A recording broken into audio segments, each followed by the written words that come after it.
성격 면에서 두 가지 종류로 분류할 수가 있습니다. 첫 번째로는 선천적인 장애와 또 다른 하나는 후천적인 장애입니다. 이 선천적인 장애는 태어날 때부터 장애를 짊어지고 태어나 평생을 지니고 사는 사람을 선천적 장애인이라 읽었고, 후천적 장애인은 살다가 불의의 교통사고나 기타 천재지변을 당해서 뜻밖의 얻는 그런 장애를 읽었습니다. 그런데 오늘 본문에 보면은 선천적 장애도 아니고 또 후천적 장애도 아닌 하나님으로부터 얻은 장애를 얻은 주인공이 등장하는데, 그 사람이 야곱이라고 하는 사람입니다. 아브라함의 손자요 이삭의 아들인 야곱. 본문 25절에 보니까 그 사람이 야곱의 환도뼈를 치매 야곱의 환도뼈가 그 사람과 씨름할 때에 위골이었더라 라고 그랬고요. 특히 30절 말씀에 보면은 30절에 보면은 그러므로 야곱이 그러니까 31절에 보면 그가 분열을 지날 때에 해가 뜨고 그 환도뼈를 인하여 절었더라 했어요. 여기에 환도뼈는 몸의 중심을 버텨줄 허리에 중심뼈인 대퇴부로서요. 그 뼈가 부러지면은 활동상 치명적인 악영향을 미치는 역할을 하게 됩니다. 그런데 야곱의 환도뼈를 친 자는 하나님의 보냄받은 천사라고 호시아서 10장 4절에는 언급했거든요. 아무튼 야곱은 하나님의 아픔인 예수 그리스도의 십자가의 고통을 예수님이 이 땅에 오시기 전에, 즉 성육신하기 전에 1800년 전 몸소 체외하셨던 그리스도의 고난의 그림자다라고 읽었습니다. 그렇기 때문에 그리스도인들은 그리스도의 고난의 여 같은 발자취를 따랐던 믿음의 족장 야곱처럼 영광의 상처를 직간접적으로 받고 산다할지라도 약심치 말아야 되는 것입니다. 물론 장애의 아픔을 우리가 장애의 아픔을 통해서 잃어버린 것도 많지만 오히려 얻은 것이 크다는 것을 보기 때문이죠. 요즘 우리 청소년들이 정체성의 여동 형상 때문에 말썽들을 많이 피우고 있는데요. 문제의 발단은 너무나 우리가 자녀들을 호시 있게 키워온 나머지 겪은 당연한 결과라고 보는 거죠.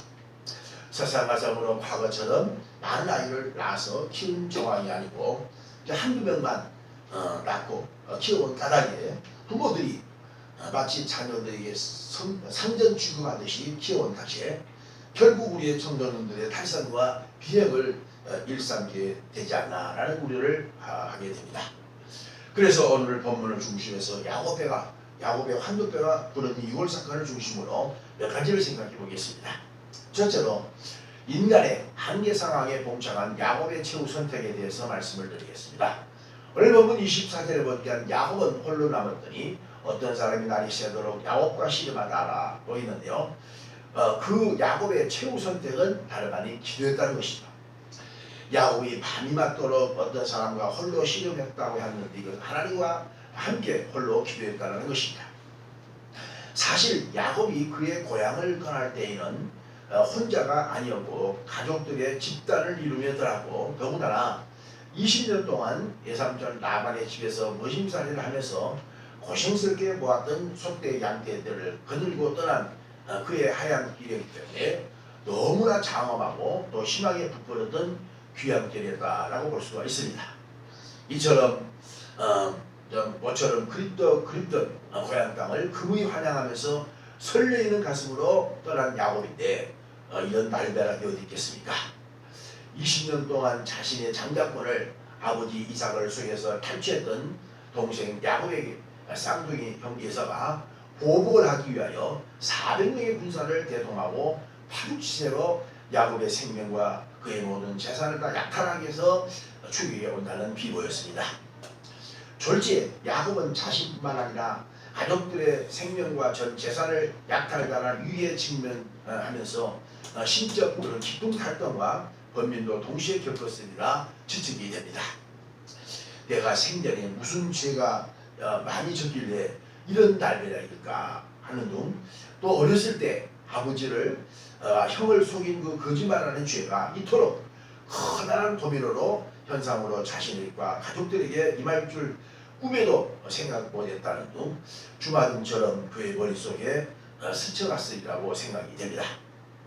전도서 7장 14절에 형통한 날에는 기뻐하고 권고한 날에는 생각하라. 하나님이 두 가지를 병행하사 사람으로 그 장래일을 능히 헤아려 알지 못하게 하셨느니라 라고 하셨는데, 이런 절박한 상황에서 야곱은 약삭빠르게 그리고 재치있게 재산과 가족들을 분류시켜서 첫 번째는 비록 잃더라도 두 번째, 세 번째 소유는 결코 잃지 않겠노라 하면서 주도면밀하게 실행을 옮기는 그런 민첩성을 보이죠. 더군다나 화가 난 이와 같은 형 에서의 마음을 진정시키기 위해서 선물 공세로 병행합니다. 그래서 20절 하반절에 보니까 이는 야곱의 생각이 내가 내 앞에 보내는 예물로 형의 감정을 분후에 대면하면 형이 혹시 나를 받으리라고 하면더라 라고 하는 것이죠. 그러나 그의 치밀한 전략은 온전한 해결책이 될 수 없음을 깨달은 야곱은 최후 카드로 하나님과 홀로 기도를 선택했던 것이죠. 야곱이 이 사건이 있은 후에 천여 년 후에 하나님은 호세아 선지자를 이 땅에 보내서 그 야곱이 야복강가에서 기도했던 그 정황을 이렇게 증언합니다. 호세아서 12장 3절에 야곱은 태에서 그 형의 발꿈치를 잡았고 또 작년에 하나님과 힘을 겨누되 천사와 힘을 겨루어 이기고 울며 그에게 간구하였으며 라고 했습니다. 본문에는 야곱이 울면서 기도했다는 구체적인 이와 같은 증언이 없지만요, 여기에 호세아 선지자를 통해서 하나님은 성령으로 야곱이 울면서 하나님께 기도했다라고 이렇게 증언하고 있거든요. 구주 예수님께서도 십자가 지시고 죽으셨던 하루 전에 겟세마네 동산에서 무릎을 꿇고 하나님께 울면서 기도하셨으므로 하나님의 사자의 도움으로 인류 대속의 사역을 완성할 수 있었던 것입니다.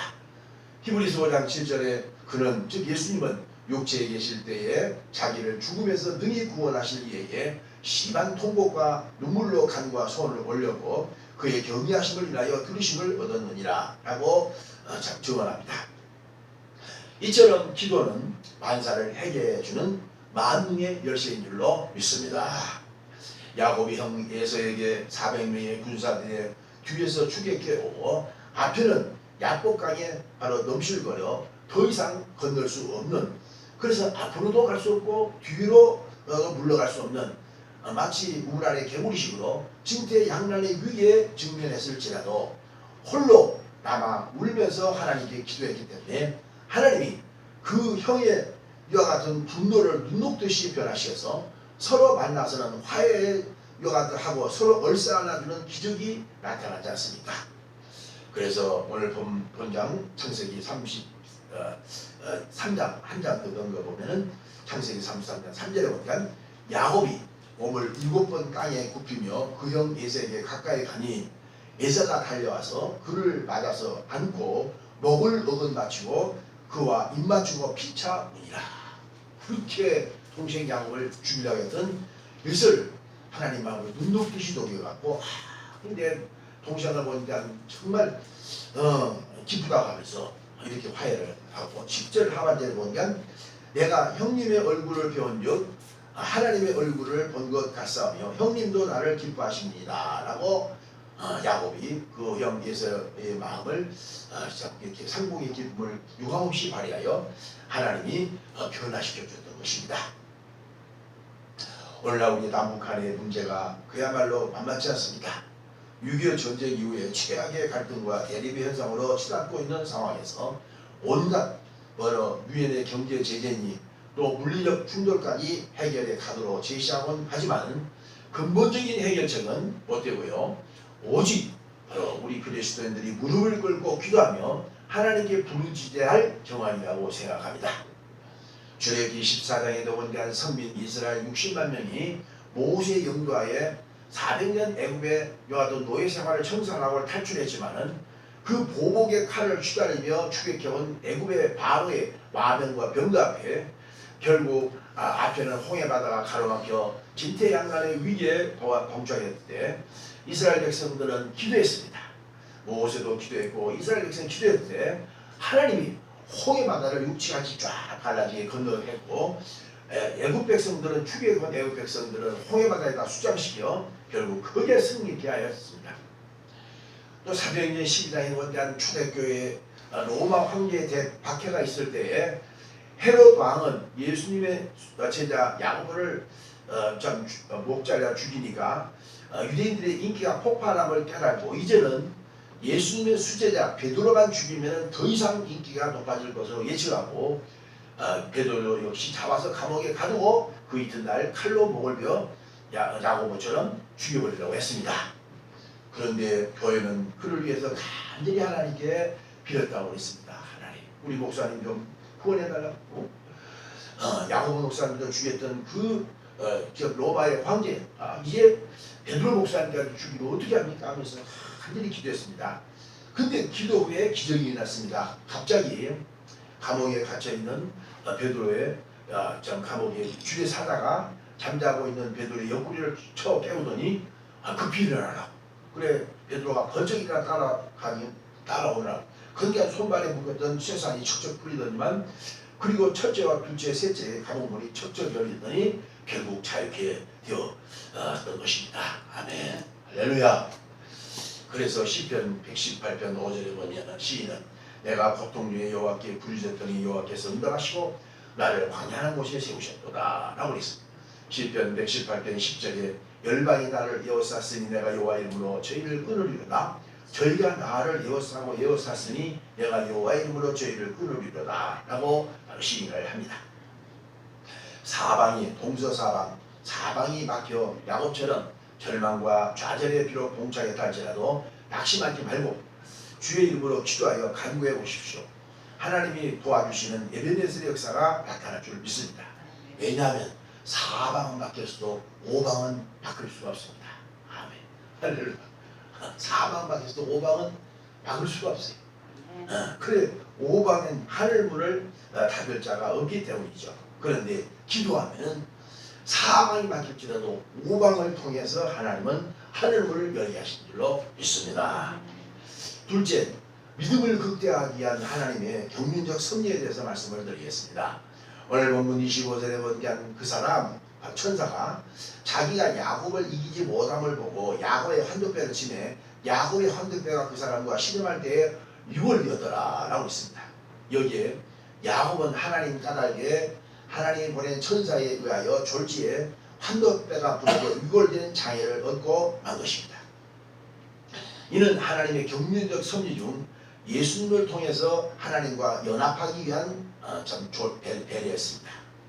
사도 바울은 하나님과의 성도 간의 연합을 마치 접붙임이라고 하는 논리로 설명을 합니다. 로마서 11장 17절에 보면 또한 가지 얼마나 꺾여졌는데 돌감나무는 네가 그들 중에서 접붙임이 되어서 참 감람나무의 뿌리의 진액을 함께 얻은 자 되었도다 라고 이렇게 질문합니다. 시골에서 조그마한 그런 이와 같은 열매를 맺는 이 돌감나무, 굼나무가 있어요. 굼나무라고요. 돌감나무 열매는 그 상품성이 없습니다. 그래서 참 감람나무인 이 장두감 크게 열린 장두감 나무를 접붙여야만 나중에 이 돌감나무의 뿌리 주위에서 참 감람나무의 값진 열매를 수확하여 경제성을 높일 수가 있는 것입니다.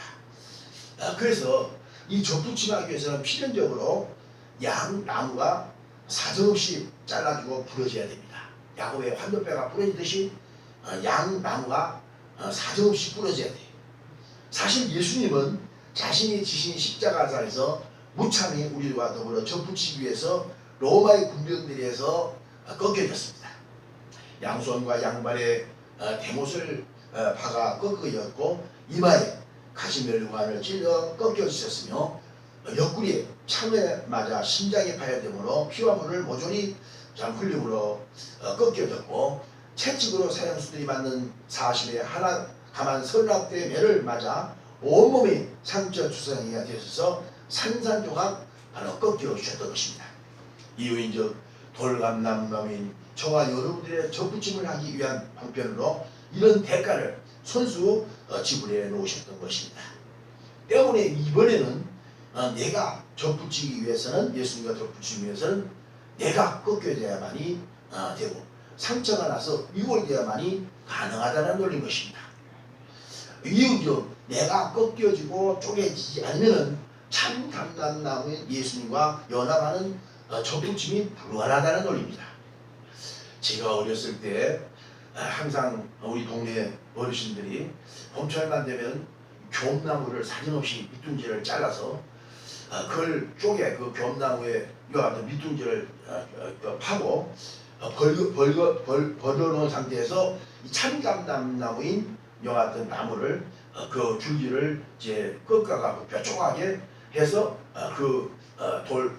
돌감나무인 거기다 받고 이제 그 주변에는 차력을 딱 바르고 헝겊으로 쫙쫙 동여매는 이게 죽지 않고 얼마 후에 이제 싹이 나고 거기 잎이 펴서 나중에 1, 2년 후에는 막 장두감이 주렁주렁 굼나무의 그 뿌리에서 장두 열매가 주렁주렁 맺힙니다. 아멘.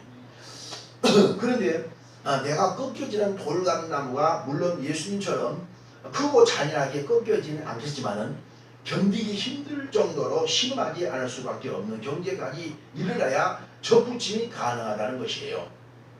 어떤 사람은 죽을 병을 얻어 투쟁했다거나 또 어떤 분들은 대수술로 인해서 바로 산산조각난 육체 아픔을 겪으면서 꺾여지기도 하고요. 또 사고나 그리고 실패를 통해서 내 자신이 꺾여지는 아픔을 겪기도 하는 것입니다. 저도 역시 꺾여졌어요. 대사도 바울도 주님과의 접붙임을 받기 위해서 방편으로 하나님이 주셨던 육체의 가시 때문에 매우 갈등하고 번민했노라고 고린도후서 12장 3절에 자기 육체의 가시 좀 제거해달라고 하면서 번민하고 갈등하는 그런 기도를 했고요. 또 위대한 성분 다윗도 시편 38편에 보면 주님과의 연합을 위한 유월된 자신의 처참한 상처를 이렇게 고백합니다. 시편 38편 5절에 내가 상처가 썩어 악취가 나오니 나의 우매한 연고로소이다. 내가 아프고 심히 구부러졌으며 종일토록 슬픔 중에 다니나이다. 내 허리가 열기가 가득하고 내 살에 성한 곳이 없나이다. 저녁에는 열기가 나. 50년도 아닌데 열기가 막 쏟아나. 이 다윗이 그런 아픔을 겪었습니다. 그런데 오늘 많은 그리스도인들이 자신은 전혀 상처 없이 그리스도와의 접붙임만 하려고 하니까 불협화만 당고 믿음은 극대화되지 못한 모순을 앓고 있다는 것이죠. 이번 부산 모처의 중학교 2학년 여자 아이들이 집단 폭행 사건으로 인하여 동료 학생이 죽을 경지에 이르게 했던 우리의 사회의 커다란 충격도 마찬가지 논리죠. 영국의 극작자 셰익스피어는 눈물 섞인 빵을 먹어보지 않은 사람 인생을 하지 말했는데 사람이 성장 과정에서 고난과 아픔으로 인한 필연적인 눈물 섞인 빵은 그 자체가 독이 아닌 약인데 우리 아이들이 과연 성장 과정에서 눈물 섞인 빵을 먹는 가난과 슬픔을 겪어본 적이 있느냐라는 의심입니다. 옛말에 젊어서 고생은 사사나도 해야 한다고 했는데 이번에 터진 부산 여중생 집단 폭행 사태가 재발하지 않도록 우리의 교육계나 그리고 가정에서 청소년들에 대한 과잉 보호를 자제하고 엄격한 통제하에서 법 적용을 통하여 그들의 행동이나 하나하나를 절제시키는 의식계획이 수반되어야 한다고 생각이 됩니다. 아니 남자 2학년 중학생이라면 생체적으로 여자들보다도 훨씬 참 본능적으로 와일드하고 터프하니까 이해가 가겠는데 어린 그것도 여학생이 중학교 2학년 여학생이 이런 상태를 유발했는데 대해서 상식적으로 도저히 납득되어지지 않는다는 경지죠. 여자들이 문제가 아니죠. 산악하도 여자가 타고 남자한테 주하고 문제입니다. 말세에 보면 이사야서 3장 이하에 보면 여자들이 시름거리면서 말세의 그 징조가 나오는데요. 참 문제입니다. 자, 그래서 이 여자 아이들의 그 폭행 사건 이거 엄청난 겁니다. 빙산의 일각에 해당하는 거예요. 어마어마합니다. 그런데 불신사회뿐만 아니라 신성한 오늘날 교회 내에서조차도 이번 꽃피 풀린 망아지 사태처럼 교인들이 전혀 변화되지 않고 있다는 것이죠. 나름대로 오랜 목회 생활의 저로서도 자괴감에 빠질 때가 있는데요. 목사는 핏대를 세워갖고 강대상에서 외쳐보지만은 말씀처럼 변화되기는커녕 교인들이 오히려 변질되어 가고 있다는 안타까움이죠. 물론 하나님의 바로 말씀의 본질을 의심하거나 그 위력을 무시하는 것이 결코 아닙니다.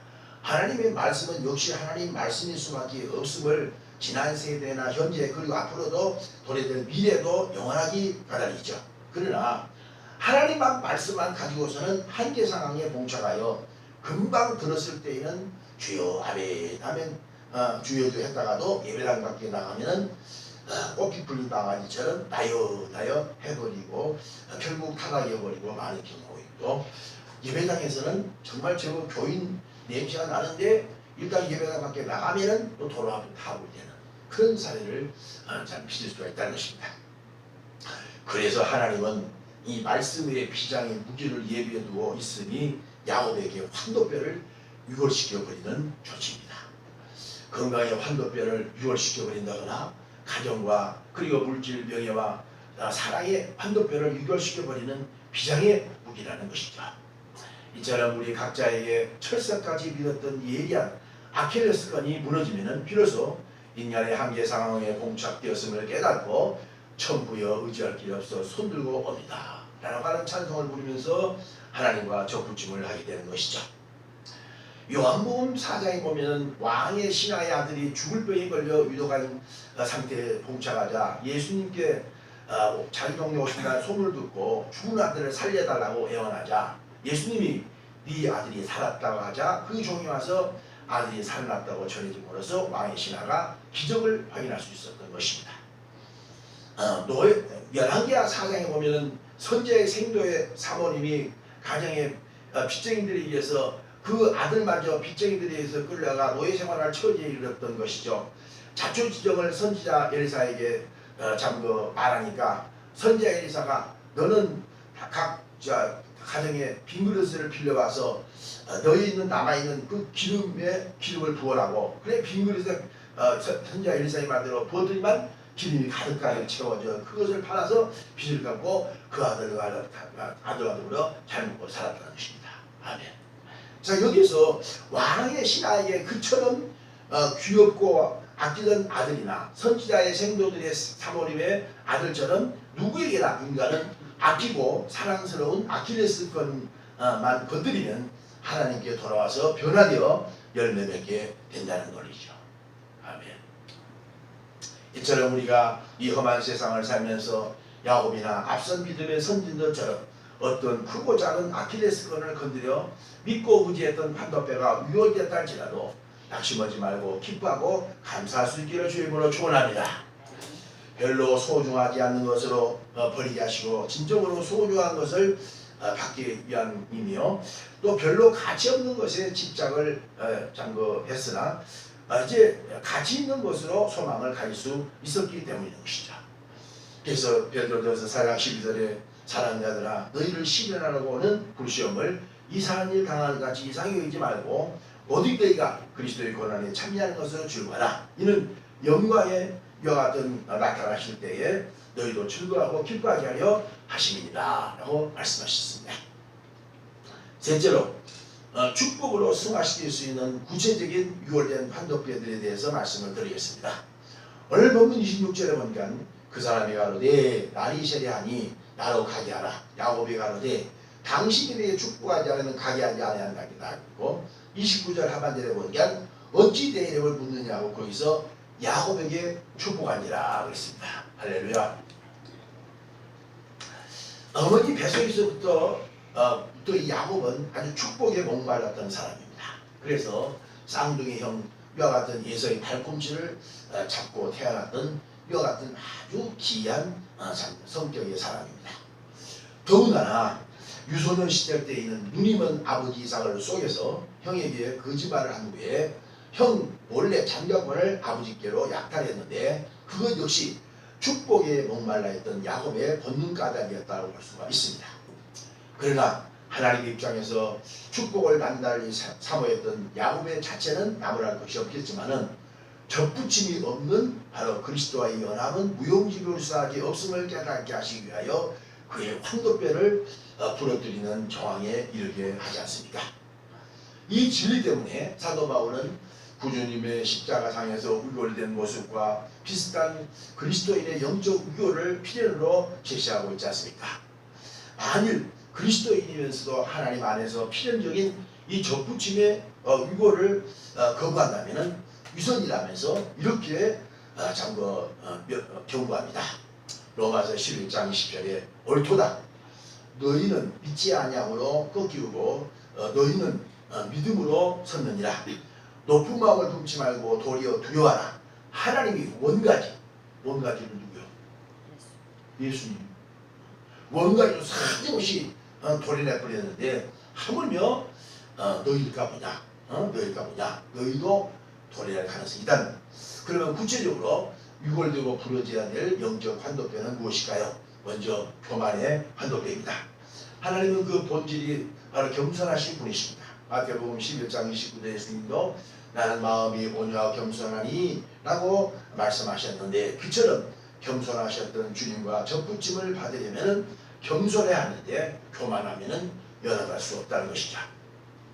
베드로서 5장 5절에 하나님은 교만한 자를 대적하시고 겸손한 자와 함께 하시다고 했으며 시편 147편 6절에 하나님은 겸손한 자를 붙들어 주신다고 했고요. 잠언서 11장 2절에 겸손한 자에게는 지혜가 있느니라 라고 했습니다.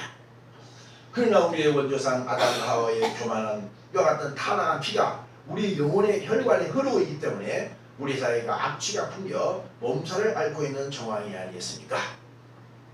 우리가 이 성경을 연구해 보면 참 놀라운 사실을 입덕 벌어지게 좀 확인할 수 있는데요.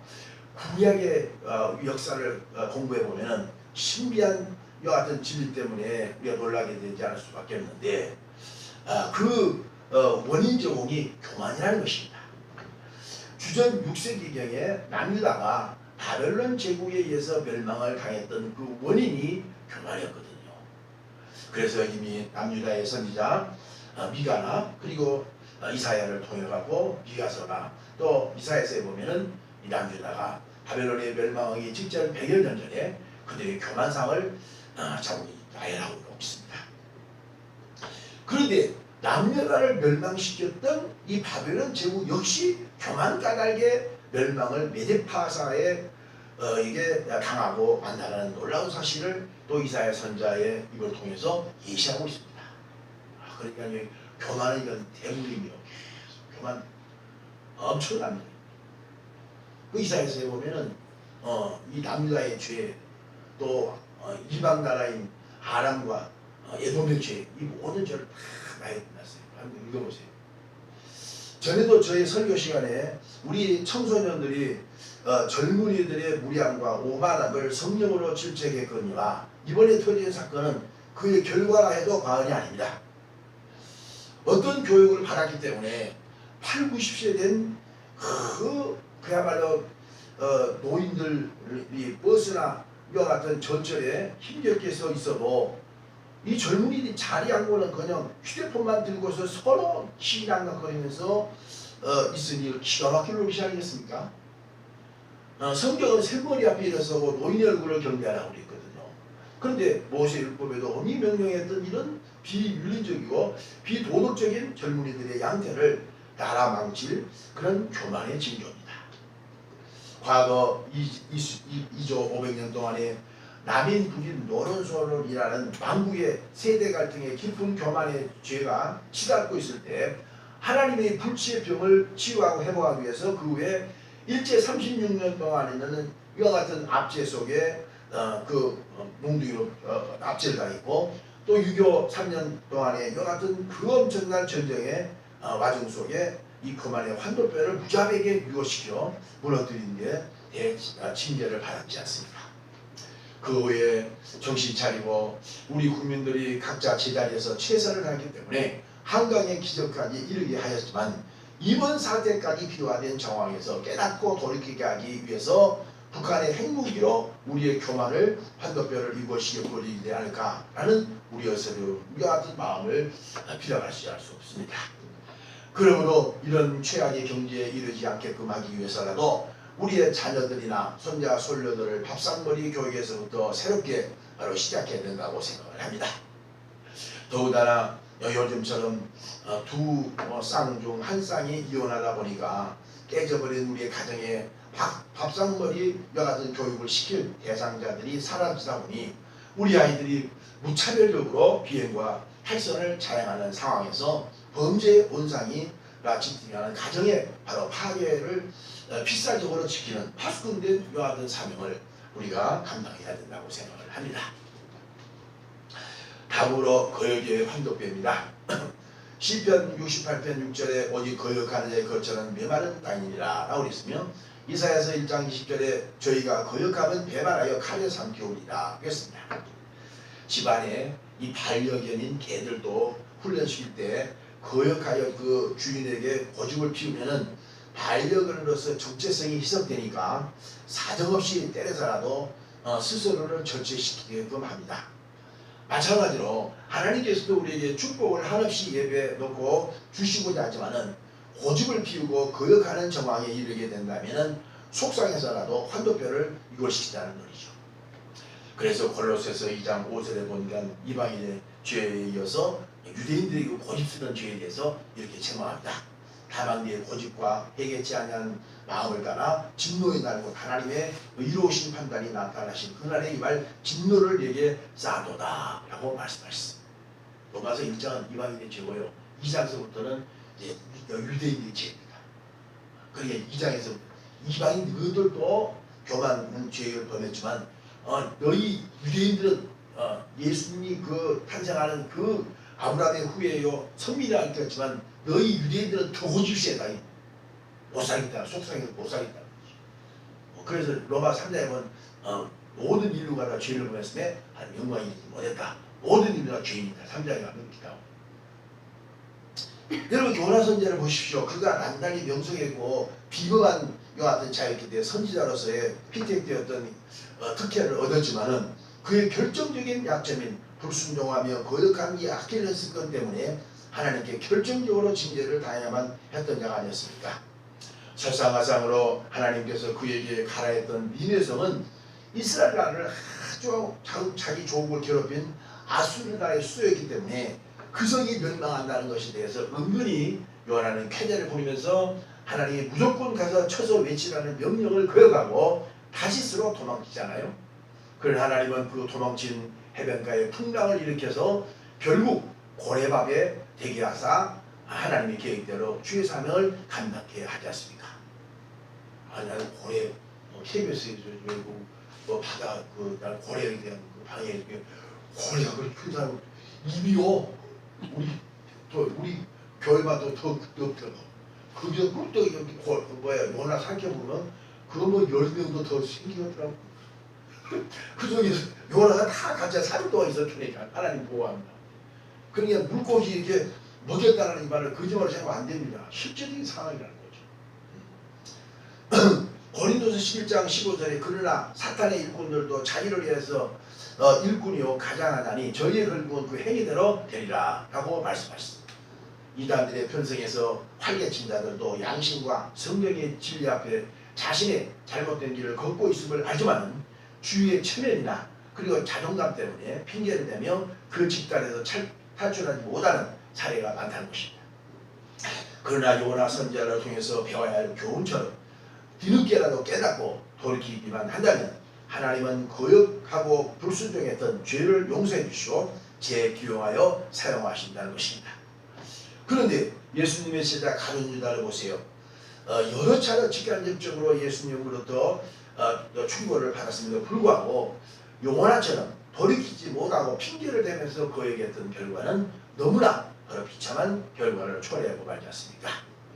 시편 107편 10절에 사람이 흑암과 사망의 그늘에 앉으며 혼과 세상설에 매임은 하나님의 말씀을 거역하며 지존자의 뜻을 멸시합니다. 그러므로 수고로 저희의 마음을 낮추셨으니 저희가 엎드려도 돕는 자가 없었도다 라고 통찰하잖아요. 그러므로 본문의 주인공 야곱처럼 자신의 잘못된 처신과 대처 때문에 환도뼈가 유골된 처참한 경지에 도달했다 할지라도 낙망하지 마시고 어떻게 대처했기 때문에 축복으로 전화위복시켰음을 깨닫고 이 야곱을 통해서 배워야 한다는 논리죠. 자신의 오만과 독선 그리고 교만 까닭에 비록 환도뼈가 부러지는 바로 하나님의 장애를 갖고 있다 할지라도 그리스도의 십자가에 접붙임하기 위한 하나님의 경륜적 섭리 가운데 나온 배려인 줄 깨닫고 긍정적으로 받아들이라는 바로 야곱의 이와 같은 사건을 통해서 지혜를 깨달으라는 것이죠. 그리고 인간의 한계의 상황을 기도로 극복했을 때 하나님은 비로소 축복하사 잃을 뻔했던 자신의 가족과 그리고 생명, 재산까지 바로 지켜주셨고 철천지 원수였던 쌍둥이 그 형 예서가 서로 얼굴을 붉고 갈등과 대립을 말끔히 청산하고 화해스러운 그런 이와 같은 가족의 참모습으로 승화시키지 않습니까? 우리 모두가 다 오늘 설교의 제목처럼 유골된 환도뼈를 통해서 야곱을 통하여 깨달으시기를 주 예수 그리스도 이름으로 간절히 축원합니다. 유골된 환도뼈는 그리스도께서 우리를 위해서 접붙임하시기 위한 그 십자가의 고난의 힘을 주시는 아버지를 새삼 이 말씀의 진리를 통해서 깨닫게 하심을 감사하고 우리가 아버지와 예수님과 접붙임을 하기 위하여 필연적인 크고 작은 유혹을 당하는 환도뼈에 도달을 할지라도 저희들을 낙심하지 말고 하나님 앞에 기도로 우리의 교만을 걷고 우리의 위선과 거짓을 걷고 하나님 앞에 순종함으로 하나님의 놀라운 열매 맺는 복된 선민의 이와 같은 아름다운 품격과 그리고 그의 놀라운 아버지의 정체성을 회복할 수 있도록 도와주옵소서. 예수 그리스도 이름으로 기도드리옵나이다. 아멘.